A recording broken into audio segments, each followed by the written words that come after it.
7월 9일 금요일, 오늘은 주의 집 세워가기라고 하는 제목으로 출애굽기 36장 8절에서 38절까지 말씀을 살펴보도록 하겠습니다.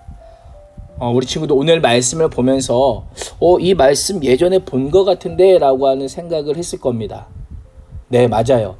하나님께서 이스라엘 백성들에게 성막을 만들라라고 말씀하시면서 오늘 내용이 26장에 이미 한번 언급되었던 명령입니다.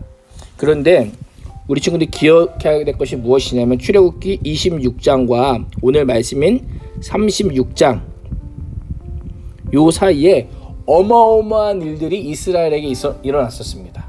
어떤 일들이죠? 우리가 계속해서 누적되어서 살펴보는 것처럼 이스라엘 백성들이 금송아지 우상을 만들어서 그것을 우상을 숭배했습니다. 그리고 그로 인해서 하나님께서 뭐라고 말씀하세요? 이스라엘 백성들과 함께하지 않겠다. 다시 말하면 하나님과 이스라엘 백성들이 맺은 언약이 깨어질 위기에 처하게 되었습니다. 그런데 하나님께서 이스라엘 백성들의 죄를 용서하여 주시고 다시금 함께 하시겠다라고 말씀하셔요. 그래서 이 36장은요. 그 다시금 하나님께서 베풀어 주신 은혜 안에서 성막을 제작하는 말씀입니다. 그래서 26장의 단순한 반복이라고 보기보다도 36장은 실제적으로 어떻게 해요? 그 명령을 따라 회막을 또는 성막을 제작하는 그런 말씀이라고 보면 좋을 것 같습니다. 오늘 말씀은 크게 두 부분으로 이루어져 있는데 첫 번째는 성막을 덮는 휘장에 관한 말씀입니다. 오늘 말씀을 보면 성막은 모두 10폭 휘장으로 성막을 지었습니다. 그 길이는 28규빗, 너비는 4규빗인데요. 이것을 오늘날로 좀 환산하자면 이 28규빗은 12.6m 정도 되고요. 4규빗은 약 1.8m 정도 됩니다. 그리고 이 10폭 휘장의 10절을 보면 어떻게 되어 있어요?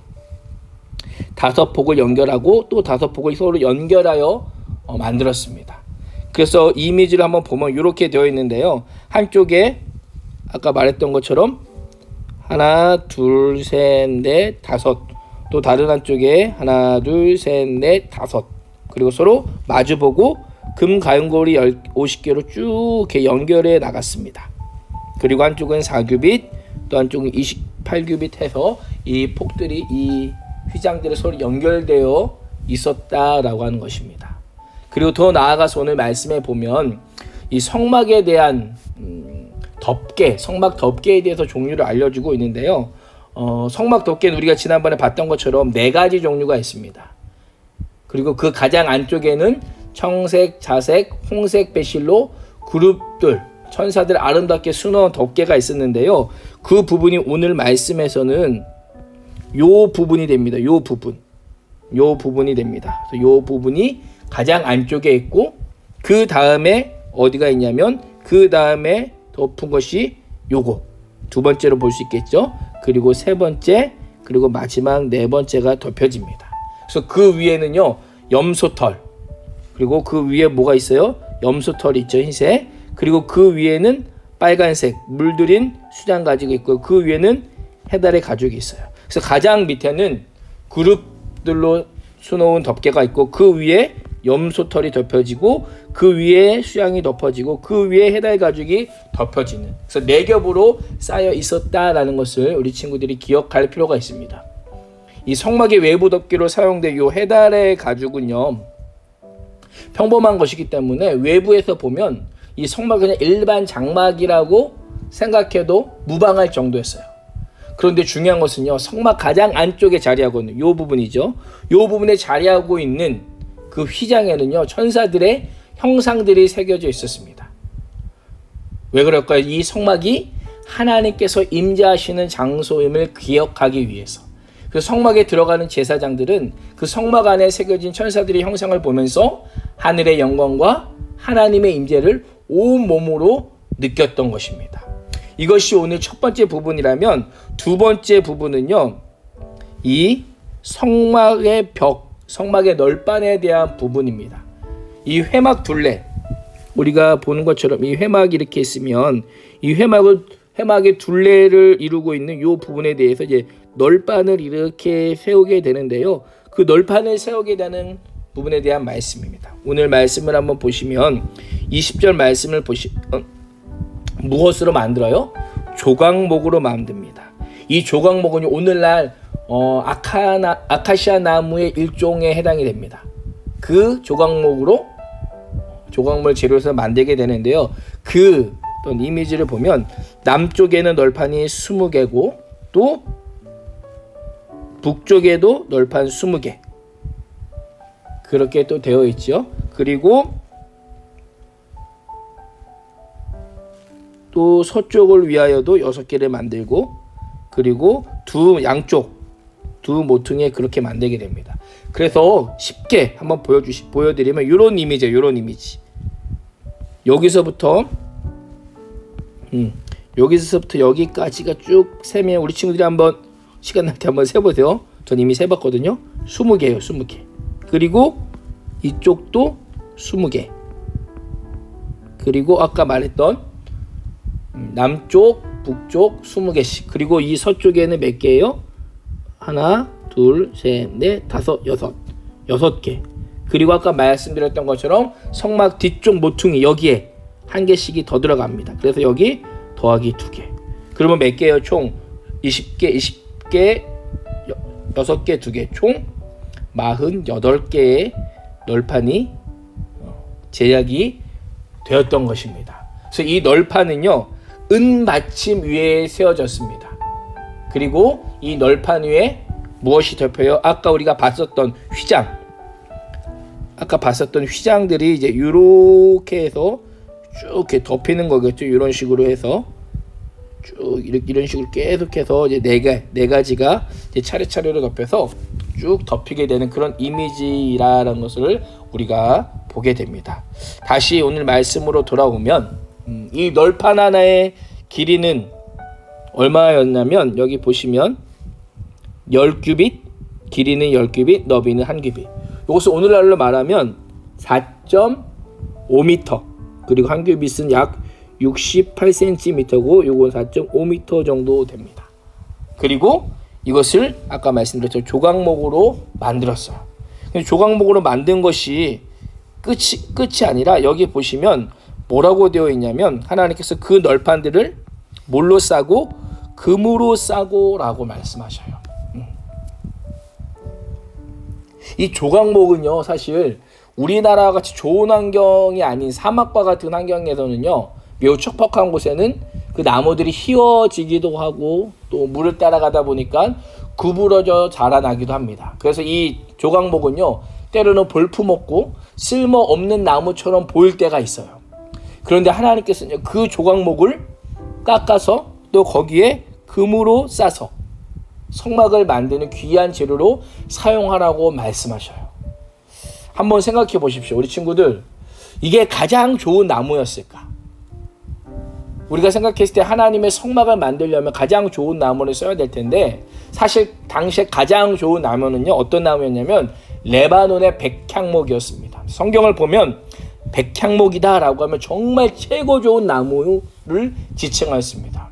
그런데 하나님께서는 레바논의 백향목이라는 명품 목재가 있는데 그것이 아니라 이스라엘 백성들이 광야에서 쉽게 구할 수 있는 조각목으로 성막을 짓도록 말씀하십니다. 그 이유가 무엇일까요? 하나님께서는요, 대단한 사람들, 명품인 사람들, 실력이 뛰어나고 스펙이 좋은 사람들만 세우셔서 하나님의 나라를 세워가지 않는다라는 겁니다. 때로는요, 하나님께서는 보잘것없는 평범한 우리 같은 존재들을 부르셔서 하나님의 나라를 세워가시는 일에 사용하신다라는 거예요. 근데 중요한 것은요, 그 조각목을 그대로 사용하지 않으셨죠. 조각목을 무엇으로 쌌어요? 금으로 쌌습니다. 이것은요, 하나님을 믿기 전에는 우리 자신이 때로는 죄인으로, 때로는 죄인이 아니죠, 완전한 죄인으로 초라하고 소망이 없는 그런 자처럼, 조각목처럼, 아무 의미 없는 조각목처럼 보였지만 우리가 예수 그리스도의 믿음으로 예수 그리스도의 십자가의 은혜로 우리를 택하여 주시고 우리의 죄와 허물을 덮어주시는 것과 같습니다. 우리가 하나님의 은혜로 예수 그리스도를 믿고 하나님의 은혜로 하나님의 자녀가 되게 해주신 것을 이 조각목 널판은 우리에게 알려주고 있다는 겁니다. 하나님께서 부족하고 연약한 죄인인 우리를 있는 모습 그대로 받아주시되 금보다 더 귀한 예수 그리스도의 의로 옷 입혀주시고 우리로 하여금 새 생명을 누리게 하셨다는 겁니다. 그래서 우리가 이 조각목 널판을 보면서 하나님의 은혜를 기억할 수 있어야 됩니다. 근데 또 중요한 부분이 있어요. 여기 보시면 이 성막을 만드는 작업들이 어떻게 이루어졌어요? 모두 자기 분야에서 인정받는 기술자들이 담당했습니다. 중요한 부분.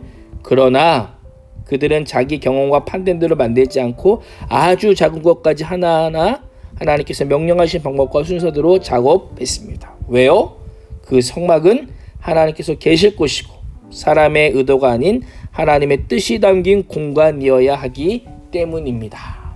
그래서 우리 또한 어떠한 마음을 가져야 되냐면 조각목 같은 나이지만 때로는 모나고 아무런 쓸모없고 아무런 가치 없어 보이는 나이지만 나를 예수 그리스도의 의로 옷 입혀주시고 새 생명을 주신 그 하나님의 은혜를 기억하면서 우리 또한 어떻게 해요? 하나님의 뜻을 따라 하나님의 말씀에 순종할 때만 하나님이 거하실 만한 거룩한 모습으로 세워질 수 있다라는 것을 기억하며 오늘 하루 그렇게 살아가는 우리 친구들이 되기를 간절히 소망합니다. 자, 우리 하나님의 말씀 또 생각하기를 좀 살펴보겠는데요. 오늘은 두 번째를 좀 살펴보겠습니다. 두 번째 한번 보시면 매일 묵상하는 말씀이 내가 행동하는 기준이다 지침이 되고 있나요? 말씀 따로 일상대로의 삶을 살고 있다면 무엇부터 바로 잡아야 될까요? 이 부분 우리가 사실 정말 많이 했던 질문인데요. 제가 우리 친구들 좀 더 다른 시각에서 한번 접근해 보려고 합니다. 우리 친구들 혹시 21일의 법칙이라고 하는 표현을 좀 들어보셨나요? 이 법칙은 무엇이냐면요. 나에게 새로운 습관이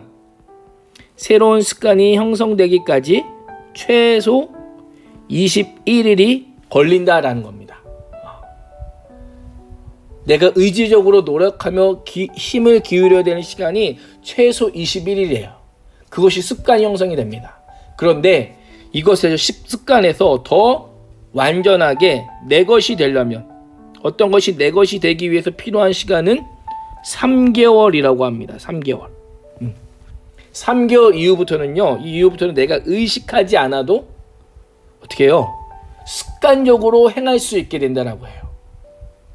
한번 생각해 보세요. 우리 친구들 이렇게 본다면 제가 한번 찾아봤더니 작년 이맘때쯤에 우리가 이 슬기로운 큐티 생활을 시작을 했어요. 그렇게 본다면 우리가 벌써 큐티한 지 거의 1년이 가까이 되어 갑니다. 1년이 가까이 되어 간다면 이 원리에 따른다면 매일 우리가 하나님의 말씀을 묵상하고 기도하는 것이 이제는 뭐예요? 습관을 넘어서 누구 것이 되는 거예요? 내 것이 되기에 충분한 시간입니다. 그런데 질문, 하나님의 말씀이 충분히 내 것이 되었습니까? 하나님의 말씀이 완전 내 것이 되었나요? 저도 그렇지 않은 것 같아요. 이 하나님의 말씀은요, 우리가 말하는 이 3개월이 아니라 하나님의 말씀은 평생 하나님의 말씀을 우리가 가까이 해야 합니다. 하나님의 말씀 평생 묵상하고 기도해야만 이 하나님의 말씀이 내 것이 될 수 있습니다. 그랬던 사람이 바로 누구예요? 다니엘이라고 하는 인물이에요. 다니엘. 이 다니엘은요, 어렸을 때부터 말씀, 기도로 준비되고 훈련되었던 사람입니다. 그리고 그 습관이 언제? 노년의 때에는요, 완전 삶으로 나타났습니다. 사랑하는 우리 친구들, 오늘도 우리가 묵상하는 이 말씀이 우리의 행동의 기준이자 삶의 지침이 되도록 매일 더 말씀을 사랑하고 더 가까이 할 수 있는 우리 중고등부 친구들 될 수 있기를 간절히 소망합니다. 기도하겠습니다. 하나님께서 모세에게 말씀하신 대로 성막이 만들어지는 모습을 보면서 우리의 삶과 인생도 하나님께서 말씀하신 대로 세워져 가기를 소망합니다. 세상의 가치관과 의도대로가 아닌 하나님의 뜻과 계획과 말씀대로 세워져 갈 수 있도록 날마다 말씀하여 주시고 우리가 잘 귀담아 들을 수 있는 믿음을 허락하여 주셔서 하나님의 뜻에 순종하는 인생이 되게 하여 주옵소서. 예수님의 이름으로 기도합니다. 아멘.